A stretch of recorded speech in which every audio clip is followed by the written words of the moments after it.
Hello everyone, welcome back to my channel Learn to Live।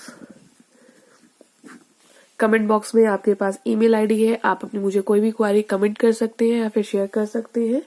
कुछ videos हमारी इसी तरीके से कंटिन्यू होंगी, सो सपोर्ट करें। ओके, सो आज हम लोग 8.2 स्टार्ट करेंगे ऑफ क्लास 8। तो before going to 8.2 let's revise some formulas. अब मैं अगर आपको कहूं कि प्रॉफिट क्या होता है, तो प्रॉफिट क्या होता है कि अगर कोई बच्चा 100 रुपए की चीज 120 में बेच आए, 100 रुपए की चीज 120 में बेच के आए, तो हम कहेंगे कि उसे प्रॉफिट हुआ है। जब वो कोई वो चीज खरीदता है तो हम उसे कॉस्ट प्राइस कहते हैं, सीपी। जब वो बेचता है तो उसे हम लोग सेलिंग प्राइस कहते हैं, यानी एसपी। और प्रॉफिट निकालने के लिए हम लोग एसपी में से सीपी माइनस करते हैं। ठीक है, इन दोनों का जो डिफरेंस होता है वही आपका प्रॉफिट होता है। ठीक है, अगर आपको प्रॉफिट की परसेंटेज निकालनी है तो आप क्या करेंगे, जितना भी आपका प्रॉफिट आया है डिवाइडेड बाय सीपी मल्टीप्लाई 100 होता है। ओके, सिमिलरली लॉस के लिए क्या होगा, लॉस कब होगा, जब वो 100 रुपए की चीज खरीदता है और उसे कम में 80 रुपए में बेच देता है, तो उसे क्या हो जाता है, लॉस हो जाता है। इस केस में आपका सीपी बड़ा होता है, तो यहाँ पे सीपी में से एसपी माइनस होगा। ओके, सिमिलरली लॉस की जो परसेंटेज होती है वो कैसे आती है, loss divided by CP into में 100 से आती है। सिमिलरली हमारे पास डिस्काउंट होता है। डिस्काउंट कैसे निकालते हो आप, आपने फॉर एग्जाम्पल एक टी शर्ट ली है, उस टी शर्ट के ऊपर एक लेबल लगा हुआ है जिसके ऊपर फॉर एग्जाम्पल वो टी शर्ट 3000 की है, तो वो जो लेबल है वो आपका मार्क्ड प्राइस है। वो लेबल क्या है, आपका मार्क्ड प्राइस है। मार्क्ड प्राइस कितना लगा हुआ है, 3000 रुपीज लिखा हुआ है। अब ये जो 3000 रुपीज एमपी लिखा हुआ है, अब इसके ऊपर जो कस्टमर होता है वो डिस्काउंट की डिमांड करता है, तो उसको एक डिस्काउंट मिलता है कि लेट से उसने 3000 के ऊपर 20% का डिस्काउंट दे दिया, तो 20% का इसके ऊपर डिस्काउंट देने के बाद कस्टमर को ये 3000 पे नहीं करना, उससे कम पे करना है। तो डिस्काउंट हम लोग कैसे निकालते हैं, जो हमारे पास टी शर्ट पे स्लिप थी वो प्राइस में से हमने उसे कितना दिया है, एसपी को माइनस करके हम लोग डिस्काउंट निकालते हैं। ओके, और सिमिलरली डिस्काउंट की जो परसेंटेज होती है वो कैसे आती है, डिस्काउंट अपॉन में सीपी इंटू में 100। अगर किसी को इन फॉर्मूलाज में प्रॉब्लम है तो वो मेरी एक बार बेसिक की वीडियो रेफर कर ले। बेसिक की वीडियो में ये सारे फॉर्मूलाज हमारे पास है। ओके, यहाँ पे आज हम लोग सिर्फ 8.2 के क्वेश्चंस एनसीईआरटी सॉल्व करेंगे। क्लियर है, सो लेट्स बिगिन। आपका सबसे पहले क्वेश्चन नंबर 1 है this one, a man got a 10% increase in his salary. एक पर्सन है, उसको कितने परसेंट इंक्रीज हुई है सैलरी, 10% इंक्रीज हुई है। कितने परसेंट इंक्रीज हुई है, 10% इंक्रीज हुई है। ठीक है, और अब जो उसकी न्यू सैलरी है वो कितनी है, इतनी है 1,54,000 जो है वो उसकी क्या है, न्यू सैलरी है। तो आपको क्या बताना है, उसकी ओरिजिनल सैलरी बतानी है। क्या बताना है, उसकी ओरिजिनल सैलरी बतानी है। क्वेश्चन पढ़ने के बाद जो जो आपको क्वेश्चन में इंपॉर्टेंट लगता है आप उसको मार्क कर ले। मैन को 10% इंक्रीज हुआ है सैलरी में और अब उसकी न्यू सैलरी है, ओरिजिनल सैलरी हमें बतानी है। इस क्वेश्चन को करने की एक छोटी सी ट्रिक ये है कि ऐसे क्वेश्चंस में जिसमें हमें ये नहीं पता होता कि ओरिजिनली क्या है, लेकिन हमें फाइनल का पता होता है, और उस फाइनल तक आने के लिए उसमें कुछ ना कुछ परसेंटेज या तो ऐड होगा या सब्ट्रैक्ट होगा। ऐसे क्वेश्चंस को करने की एक शॉर्ट ट्रिक है कि हम लोग लेट कर लेते हैं उसका ओरिजिनल। लेट ओरिजिनल सैलरी हम लोगों ने 100 ले ली है, हमने और लेट करके ओरिजिनल सैलरी कितना ले लिया, 100। अगर 100 में 10% इंक्रीज होगा तो कितना इंक्रीज होता है, 10। 100 में 10% आप निकाल के देखोगे तो 10 रुपीज इंक्रीज होगा। तो इंक्रीज्ड सैलरी अब कितनी हो जाएगी, हमारे पास इंक्रीज्ड सैलरी हो जाएगी 110, क्योंकि 100 पहले थी, 10% और लगा दिया तो 110। तो अब हमारे पास ओरिजिनल सैलरी निकालने का फॉर्मूला क्या है, ओरिजिनल सैलरी निकालने का फॉर्मूला है हमारे पास, हमेशा जो हमने लेट किया वो ऊपर 100, जो भी हम लोगों ने इंक्रीज किया डिक्रीज किया वो वाला यहाँ पे मल्टीप्लाई विद जो आपको रिजल्टेंट दे रखा है। ठीक है, आप जब इसे सॉल्व करेंगे 0 से 0 कैंसिल हो जाता है। 11 की टेबल में 11 1 11, 4 पे 44 and we have 3 more zeros, 3 zero ये 1 जीरो ये, तो ये बन गया 1,40,000। ये आपकी ओरिजिनल सैलरी है। क्लियर है?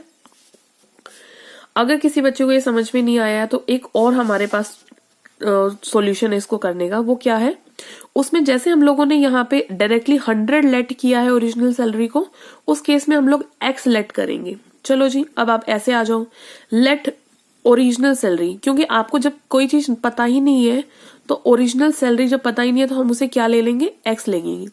तो ओरिजिनल सैलरी मेरे पास कितनी है, x है। कितनी है, x है। अब मुझे नहीं पता कि ओरिजिनल सैलरी क्या थी, लेकिन उस ओरिजिनल सैलरी में 10%, किसका 10%, ओरिजिनल सैलरी का ही 10% ऐड कर दिया है, और इसको ऐड करने के बाद जो हमारी नई सैलरी बनी है वो इतनी थी। क्लियर है? ओरिजिनल सैलरी x थी, यहां पे आप लिख सकते हो इंक्रीज्ड परसेंटेज कितना है, 10। तो 10% जो इंक्रीज हुआ है सैलरी का, 10% जो सैलरी का इंक्रीज हुआ है, उसे भी जब आप ऐड करोगे तो आपकी नई सैलरी इतनी आएगी। तो बेटा हम लोगों ने इसे सॉल्व किया है। यहाँ पे x था, यहाँ पे x बाई 10 बचेगा, और यहाँ पे 154,000। इसे एलसीएम लो आप, देखिए x plus x by 10 is equal to 15430। LCM लिया, 1 और 10 का एलसीएम आएगा 10।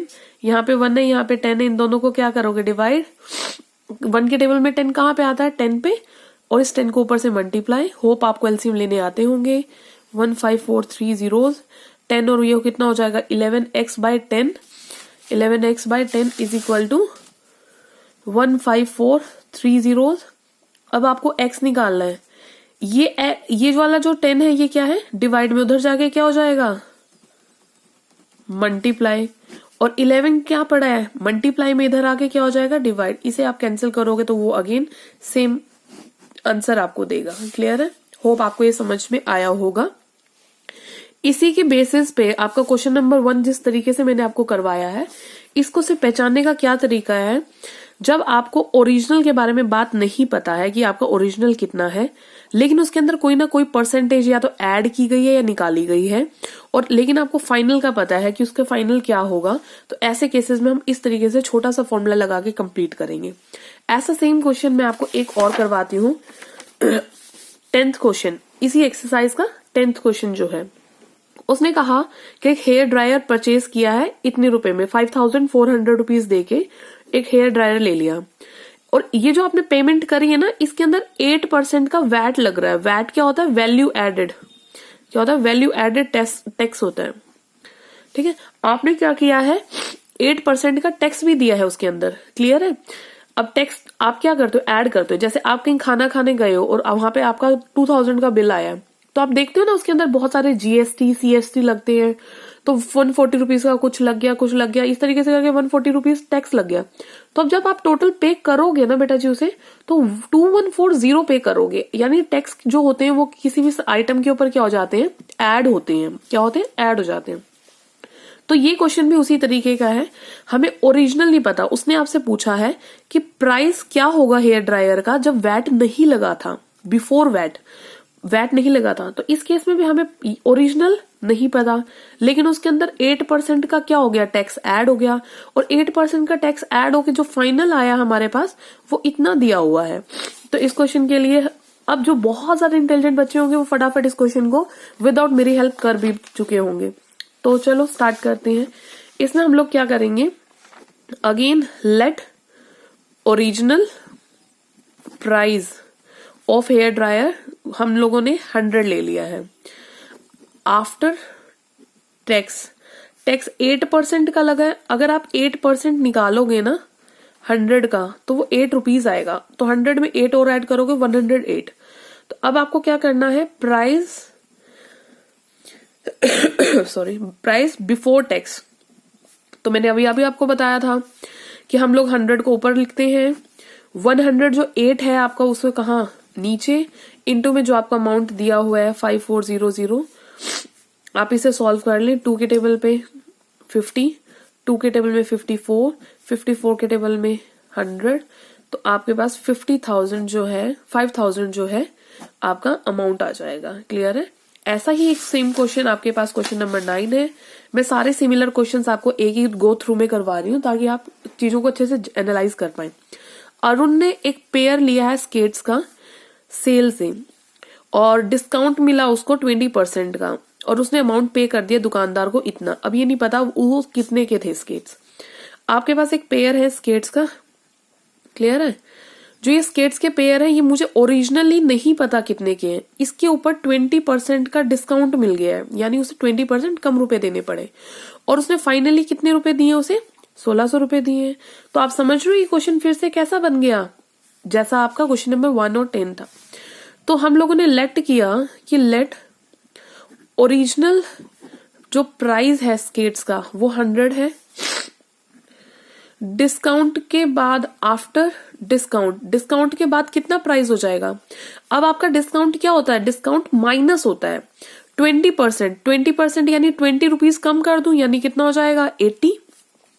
तो अब मुझे निकालना है अमाउंट, अब हम निकालना है price of skates before discount. Price of skates before discount, या जिसे हम लोग कह सकते हैं मार्क्ड प्राइस, कि यहाँ पे इसका क्या प्राइस था यहाँ पे जो निकाला है। तो मैंने अभी आपको बताया 100 टॉप पे, जो निकालते हैं हम लोग 80 हेयर, और जितना आपको अमाउंट दिया हुआ है 1600 वो यहाँ लिख दो। 0 से 0 कैंसिल, 8 के टेबल में 20 पे, तो आपके 2000 के स्केट्स थे। क्लियर है?